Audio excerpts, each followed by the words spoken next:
اسی طریقے سے ہمارے عمل بتائیں گے کہ ہمارے اندر ایمان ہے.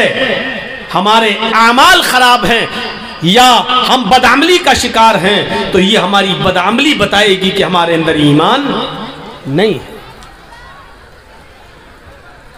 ایمان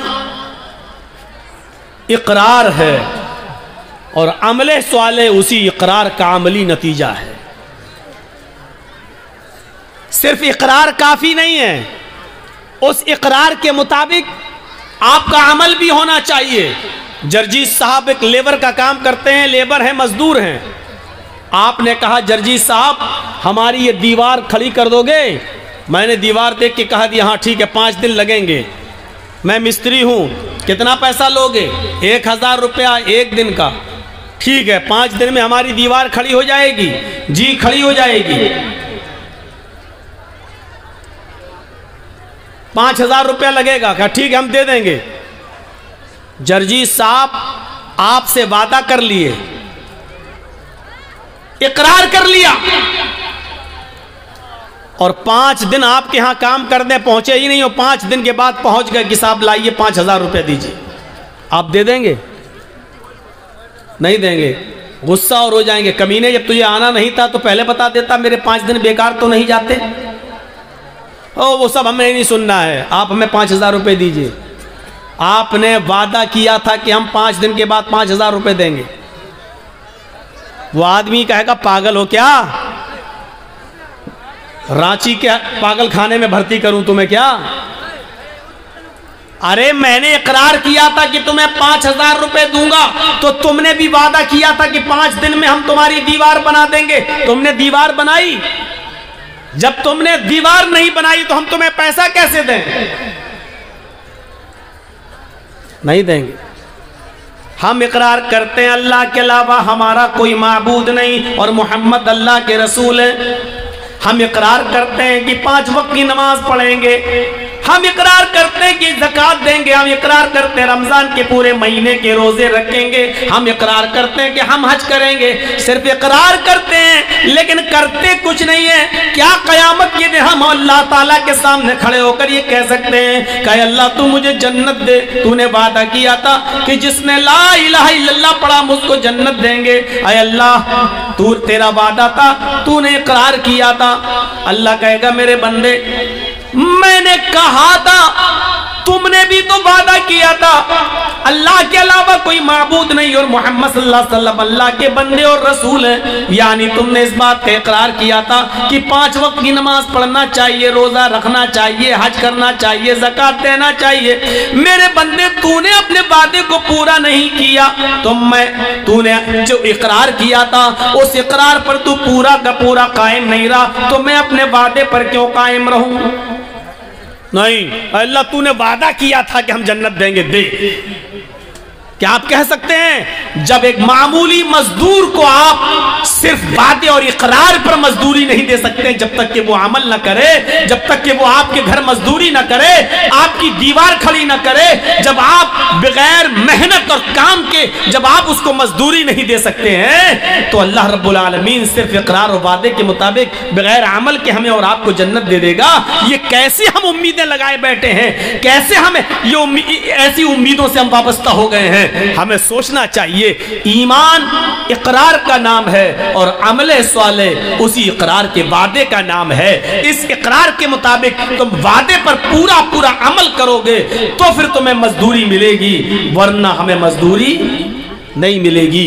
ایمان ہماری بنیاد ہے. اب بھائی اٹھنا بیٹھنا بند کر دیجئے، جس کو جہاں جگہ ملے بیٹھ جائیے.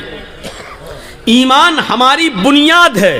اور ایک بات سن لیجئے، بنیاد جتنی مضبوط ہوتی ہے عمارت اتنی ہی مضبوط ہوتی ہے. بنیاد جتنی گہری ہوتی ہے عمارت بھی اتنی مضبوط اس پر بنتی ہے. ہماری بنیاد مضبوط ہونی چاہیے. اور ہماری بنیاد کیا ہے؟ ایمان. اور اگر کوئی شخص اپنی بنیاد کو چھوڑ دے گا، بہت زبردست مثال دینے جا رہا ہوں، جو شخص اپنی بنیاد کو چھوڑ دے گا، بنیاد سے رشتہ ختم کر لے گا، وہ شخص کبھی ترقی نہیں کر سکتا ہے، کبھی بلندی پر نہیں پہنچ سکتا ہے۔ کبھی آپ نے آم کے پیڑ کے اندر آم کو لٹکتا ہوا دیکھا ہے؟ آپ کی بستی میں آم کے گاچھ بہت ہوں گے، آم کے پیڑ بہت ہوں گے، آپ نے دیکھا ہوگا کہ آم کے سیزن میں اس میں آم لگے ہوئے ہیں۔ کبھی آپ نے یہ بھی دیکھا ہوگا کہ اگر ہوا چلی اور ہوا تھوڑی سی سخت چل گئی، تیز چل گئی، آم کے گچھے آپس میں ٹکراتے ہیں، ایک آم تیز ہوا کی وجہ سے ٹوٹتا ہے، اور وہ آم جب ٹوٹ کر گرتا ہے تو وہ زمین کی اوپر آ جاتا ہے۔ آپ نے کبھی غور کیا کہ جب آم ٹوٹتا ہے تو وہ کہاں گرتا ہے؟ اگر میں سوال کروں تو آپ اس کا جواب یہ دیں گے کہ آم جب پیڑ سے ٹوٹتا ہے تو وہ زمین کی اوپر گرتا ہے۔ میں آپ سے پوچھنا چاہتا ہوں، آم جب ٹوٹتا ہے تو زمین کی اوپر کیوں گرتا ہے؟ وہ آسمان کی طرف کیوں نہیں جاتا ہے؟ یا آسمان اس کو اپنی اوپر کیوں نہیں کھینچتا ہے؟ ہوا اس کو لے کر بھی توڑ سکتی تھی، لیکن ہوا نے اس کو زمین پر ہی کیوں پٹکا ہے؟ ہوا اس کو لے کر آسمان کی طرف کیوں نہیں گئی؟ آم کا یہ پھل ہمیں چیخ چیخ کر یہ میسج دے رہا ہے، یہ پیغام دے رہا ہے، آئے دنیا والوں، جب تک ہم اپنی بنیاد سے جڑے تھے، دن پہ دن میٹھے ہو رہے تھے، دن پہ دن بڑے ہو رہے تھے، دن پہ دن ترقی کر رہے تھے، دن پہ دن ہمارے اندر اس پر مٹھاس آتی جا رہی تھی، ہم دن پر دن پروان چڑھتے جا رہے تھے، لیکن جب ہم نے اپنی بنیاد سے رشتہ ختم کیا، جب ہم نے اپنی بنیاد سے رشتہ توڑا، تو ہمارا مقدر زمین کی ذلت بن گئی، ہمارا مقدر آسمان کی بلندی نہیں بنی، کیونکہ ہم نے اپنی بنیاد سے اپنا رشتہ توڑ لیا ہے، ہم نے اپنی بنیاد سے اپنا رشتہ ختم کر لیا ہے۔ جو چیز اپنی بنیاد سے اپنا ریلیشن، اپنا کانٹیکٹ، اپنا کنیکشن، اپنا تعلق ختم کرتی ہے، وہ ذلیل ہوتی ہے، بلندی پر نہیں جاتی ہے۔ آم جب تک اپنی بنیاد سے چپکا تھا، چھوٹا سا تھا، دھیرے دھیرے بڑا ہوتا جا رہا ہے، کھٹا تھا، دھیرے دھیرے اس میں مٹھاس آتی جا رہی ہے، ہرا تھا، دھیرے دھیرے یلو کلر میں بدلتا جا رہا تھا۔ کیونکہ وہ اپنی بنیاد سے جڑا ہوا تھا، لیکن جب اس نے اپنی بنیاد سے اپنا کنیکشن ختم کیا، اپنا رشتہ توڑا، تو پھر وہ زمین کی اوپر آیا، پھر وہ زمین کی اوپر گرا، اور زمین پر گھومنے والے چھوٹے چھوٹے بچے اس پر جھپٹ پڑے اور اس کو چیر دیا، آم کو پھاڑ دیا، آم کو، اور اس کو کھا گئے، لقمہ بنا لیا۔ جو چیز اپنی بنیاد سے رشتہ توڑتی ہے وہ ایسے ہی نوچی جاتی ہے اور ایسی ہی کھائی جاتی ہے، لوگوں کا لقمہ بن جاتی ہے۔ مسلمانوں، نوجوانوں، تمہاری بنیاد ایمان، جب تک ایمان سے اپنا رشتہ مضبوط رکھو گے، ترقی کرو گے، بلندی پر جاؤ گے، اور جب ایمان سے اپنا رشتہ ختم کرو گے تو دنیا تمہیں اپنا لقمہ بنا لے گی، دنیا تمہیں اپنے اندر سمو لے گی، اور تم دنیا کی انگلیوں کے اشاروں پہ چلو گے، تمہیں ڈایا جائے گا، تمہیں نچایا جائے گا، تمہیں پھرایا جائے گا، تمہیں اپنے انگلیوں کے اشاروں پر چلایا جائے گا، اس لیے تمہیں کیونکہ تم نے اپنی بنیاد سے اپنا رشتہ ختم کر لیا ہے، تم نے اپنی بنیاد سے اپنا رشتہ توڑ لیا ہے۔ اگر چاہتے ہو ترقی کریں، اگر بلندی پر جائیں، اگر چاہتے ہو کہ حکومت ملے، سرداری ملے، تو تمہیں ایمان کے ساتھ اپنا رشتہ مضبوط کرنا ہوگا، اپنی بنیاد کے ساتھ اپنا تعلق جوڑنا ہوگا۔ میں اس چیز کو بہادری نہیں مانتا ہوں، چند لڑکوں کے بیچ میں ایک لڑکی جاتی ہے اور چہرہ کھولی ہوئی ہے، لیکن بس اوپر سے پردہ ڈالے ہوئے ہے، اور لوگوں کے بیچ میں جا کر اللہ اکبر کا نعرہ لگا دیتی ہے۔ تھوڑی دیر کے لیے شاباشی مل جائے گی، تھوڑے دیر کے لیے جذباتی مسلمان جذبات میں بہہ جائیں گے، اور اس لڑکی کی آواز میں آواز ملا کر پھر کلکتہ میں بھی احتجاج ہوگا، کرناٹک میں بھی بمبئی میں بھی احتجاج ہوگا، لیکن ہم اس احتجاج کو صحیح نہیں مانتے ہیں۔ صحیح تو ہم تب مانتے جب ایک لڑکی حجاب میں گئی اور اس کے حجاب کو اتروانے کی کوشش کی جا رہی ہے، اس کے حجاب کو اتروایا جا رہا ہے، اس کے اس حجاب کے اتروانے کی کیفیت کو دیکھ کر ہم جتنے بھی مسلمان ہیں اور جتنے بھی مسلمان بہنیں اور مائیں اور بیٹیاں ہیں، ان کو اتنا غصہ آ جانا چاہیے کہ اب ہمارے جسم سے ان کمبختوں نے حجاب بنایا ہے، آپ حجاب ضد میں پہن کر جائیں گے، ہم اپنے گھروں سے حجاب حفاظت دیکھیں کون ہے جو ہم سے ہمارا حجاب نوچ سکے اور اٹھا سکے۔ اگر اس لڑکی کے ہمت و بہادری اور حوصلے کو سلام تو ان تمام عورتوں کو اس دن کے بعد سے حجاب شروع کر دینا چاہیے تھا۔ اگر یہ ساری کی عورتیں حجاب پہننا شروع کر دیں، برقع اوڑھنا شروع کر دیں، چہرہ چھپانا شروع کر دیں، دیکھ لیجئے ڈیبیٹ کتنی جلدی بند ہو جائے گی اور پھر کوئی آدمی حجاب پر پھر پابندی نہیں لگائے گا، کیونکہ وہ جان جائے گا کہ اب مسلمان ایک زخمی شیر کی طرح ہے، اس کی ایک عورت سے اگر حجاب ساری کی ساری عورتیں حجاب پہننے والی بن جاتی ہیں، تو اس لیے اس کو چھیڑو ہی مت۔ یہ ہونا یہ چاہیے تھا، لیکن ہوا یہ کہ ہم احتجاج ہیں اور چناؤ کے بعد 10 مارچ کے بعد یہ احتجاج بند ہو جائے گا۔ کیوں؟ کیونکہ اس کو چناؤ کے لیے لایا جاتا ہے اور یہ بار بار اٹھے گا، اور جب بھی چناؤ آئے گا اس طریقے کے مدعے اٹھیں گے، کیونکہ اس سے ہندو اور مسلمان دونوں کا دھرویکرن کیا جاتا ہے۔ ہم اس سازش کو نہیں سمجھ پاتے ہیں، ہمارے اندر ایمان کتنا ہے یہ ہمیں اندازہ لگانا چاہیے۔ آپ نے ایک پتنگ کو دیکھا ہوگا، پتنگ اڑتی ہے، کیوں اڑتی ہے؟ ہم نے اس پتنگ کو اڑایا، آگے بڑھی، ہم نے ڈھیل دی، وہ اور آگے بڑھی، ہم نے اور ڈھیل دی، ہلکا سا اشارہ کیا، پھر ڈھیل دی، وہ اور آگے بڑھی، ہوا اس کو بلندی پر لے جا رہی ہے۔ وہ پتنگ بلندی پر کیوں پہنچی؟ کون لے کے گیا؟ ہوا۔ لیکن تھوڑی دیر کے بعد آپ دیکھتے ہیں دوسری پتنگ آتی ہے اور اس پتنگ کی ڈور کو کاٹ دیتی ہے، اس کے دھاگے کو، مانجے کو کاٹ دیتی ہے۔ میں کہتا ہوں ہوا تو وہی ہے جو ابھی اس پتنگ کو اوپر لے کے جا رہی تھی، لیکن جب اس پتنگ کی ڈور کٹتی ہے تو پھر ہوا اس پتنگ کو اوپر لے کر کیوں نہیں جاتی؟ ابھی پتنگ اوپر لے کر جا رہی تھی، لیکن ابھی ہوا اس پتنگ کو اوپر لے کے جا رہی تھی، لیکن جب پتنگ کی ڈور کٹتی ہے تو پھر وہ ہوا اس پتنگ کو اوپر نہیں لے جاتی ہے، بلکہ اس کو زمین پر آنا پڑتا ہے۔ وہی پتنگ جو ابھی اوپر اڑ رہی تھی اب ڈور سے رشتہ توڑتی ہے تو وہ ہچکولے کھاتے ہوئے، جمپنگ کرتے ہوئے، کولا منڈیاں کھاتے ہوئے وہ زمین پر گرتی ہے، اور زمین پر بھی پھر وہی حال ہوتا ہے۔ چھچورے لڑکے، ان پڑھ لڑکے محلے کے اندر جن کو اسکولوں کالجوں میں جانے کی فرصت نہ ہو، ایسے چھچورے لڑکے اس پتنگ کی اوپر ٹوٹ پڑتے ہیں اور اس کی چھینا جھپٹی کر کے اس کے ٹکڑے ٹکڑے کر دیتے ہیں۔ یہ پتنگ جو آسمان کی بلندی کو چھو رہی تھی، اس لیے کیونکہ وہ اپنی بنیاد سے جڑی ہوئی تھی، اپنی ڈور سے رشتہ مضبوط کی ہوئی تھی، بلندی پہ جا رہی تھی، لیکن جب اس کی ڈور کو، اس کے دھاگے کو کاٹ دیا گیا، اس کے بنیاد سے کو توڑ دیا گیا، تو پھر وہ پتنگ پھر ایک بالش بھی اوپر نہیں جا سکی، پھر وہ کولا منڈیاں کھاتے ہوئے، جمپنگ کرتے ہوئے زمین کی اوپر آتی ہے، زمین پر آتی ہے اور گرتی ہے، اور زمین پر بیٹھے ہوئے لڑکے اس پتنگ کو پھاڑ دیتے ہیں، لوٹ لیتے ہیں۔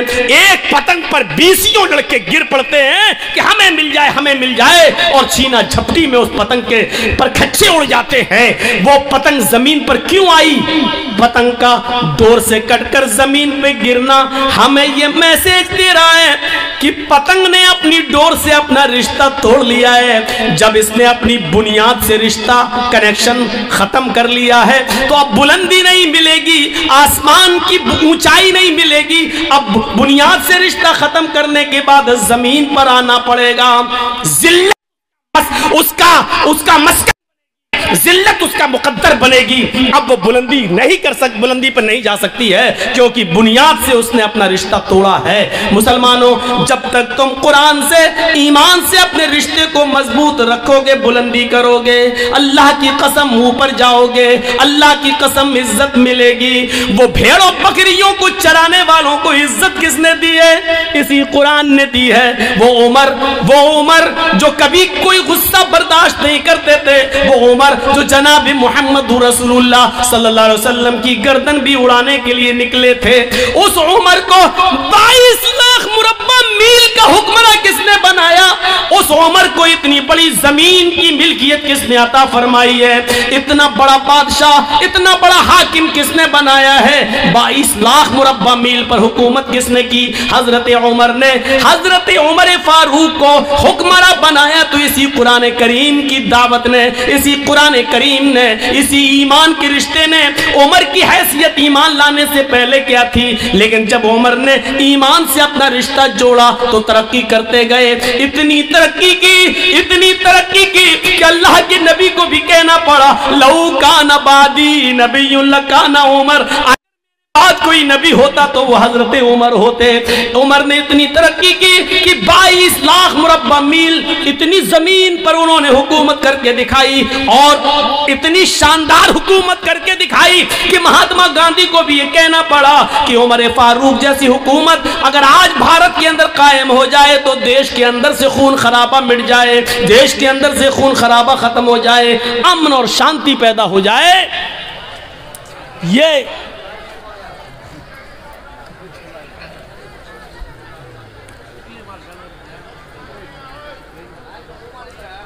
یہ ہمارے ایمان کا حال ہے۔ چھوڑ دی کوئی بات نہیں، چھوڑ دی۔ کوئی لیڈیز ہی ان کو کہہ دے جو لائٹ مار رہی ہے لال والی، کوئی بچی ہوگی، چھوٹی ہوگی، حرکت کر رہی ہوگی، چھوڑ دی، بیٹھی۔ আপনারা বসুন, একদম কেউ দাঁড়াবেন না। تو میری بات آپ نے اچھی طریقے سے سمجھ لی ہے۔ ایمان سے جتنا رشتہ ہمارا مضبوط ہوگا اتنا ہم آگے بڑھیں گے، ترقی کریں گے۔ ان مثالوں سے اب ہم سمجھ گئے ہیں کہ ہم ذلیل کیوں ہیں، ہم رسوا کیوں ہیں، بدنام کیوں ہیں۔ اس کا جواب دینے کی ضرورت نہیں، کیونکہ آپ کے پاس اس کا جواب ہے، آپ جانتے ہیں اس کا جواب، اور جواب دینے میں کوئی حرج نہیں۔ اس کی وجہ یہ ہے کہ ہماری بنیاد کمزور ہے، ہم نے اپنی بنیاد سے اپنا رشتہ مضبوط نہیں کیا۔ ایک اور مثال دیتا ہوں۔ ایمان جس کے اندر، یعنی ہماری بنیاد جس کے اندر جتنی مضبوط ہوگی، اس کے اندر اتنا ہی اللہ کا ڈر ہوگا، اور لوگوں کا ڈر اس کے اندر بالکل نہیں ہوگا۔ جو جتنا زیادہ جس کے اندر ایمان ہوگا وہ اتنا ہی زیادہ اللہ سے ڈرے گا، اور لوگوں سے اتنا ہی زیادہ بے خوف ہوگا۔ کبھی آپ نے دیکھا ہے، ایک مثال پر غور کیجئے، ابھی تھانے سے ایک پولیس والا آپ کے بستی میں آ جائے، اس کو مخبری ملے کہ فلاں جگہ شراب وراب پی جاتی ہے، اور وہ آ جائے، اس کے ہاتھ میں نہ لاٹھی ہو، نہ ڈنڈا ہو، نہ پسٹل ہو، نہ بندوق ہو، لیکن وردی میں آیا ہو، اور آپ جانتے ہیں کہ یہ میرے تھانے کا پولیس ہے، تو آپ ایمانداری کے ساتھ بتائیے کہ اکیلا پولیس والا ہے، اس کے باوجود پورا محلہ، پورا گاؤں اس کے سامنے ایسے بھیگی بلی کے طرح کھڑا رہے گا۔ صاحب یہاں سنا ہے کہ شراب پی جاتی؟ نہیں صاحب، آپ نے غلط سنا ہے، سمجھ لو۔ اگر مجھے پتا چلا اور کوئی پکڑا گیا تو وہ اچھا نہیں ہوگا، قانونی کارروائی کی جائے گی۔